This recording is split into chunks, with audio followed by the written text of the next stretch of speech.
Un des enjeux de la recherche astrologique, c'est de déterminer la signification des phases successives. Alors, avec l'astrologie traditionnelle, on n'a pas ce problème, parce qu'on a 12 signes zodiacaux, on est dans l'horizontalité.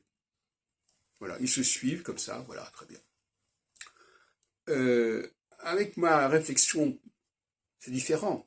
On a deux phases qui alternent, et il faut se demander dans quel ordre elles se déroulent. On me dirait que ça n'a pas tellement d'importance. Voilà. Quelle est la première, quelle est la seconde? Qu'est-ce qui est avant, qu'est-ce qui est après? Est-ce que c'est le solstice qui précède l'équinoxe ou l'équinoxe qui précède le solstice? Ça n'a pas beaucoup d'importance, de toute façon, à un moment donné, ça s'inverse. Mais néanmoins, quel est le processus évolutif et quel est le processus involutif? De toute façon, on ne peut pas échapper à cette question.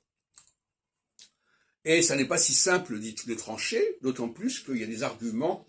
Chaque fois qu'on veut développer une thèse, il y a toujours des arguments pour et contre.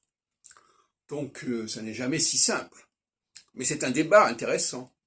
Pour un colloque, un vrai colloque, c'est un débat là-dessus, savoir dans quel ordre les choses se font.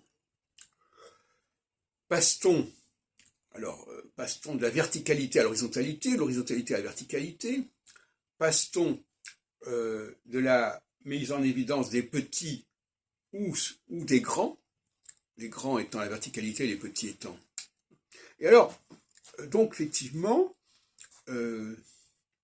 avec le zodiaque, on est dans une horizontalité, c'est-à-dire voilà, on passe d'un truc à un autre, mais il n'y a pas, de toute façon, la chose comme elles sont, dès qu'on est dans le 12, l'intelligence, elle est noyée.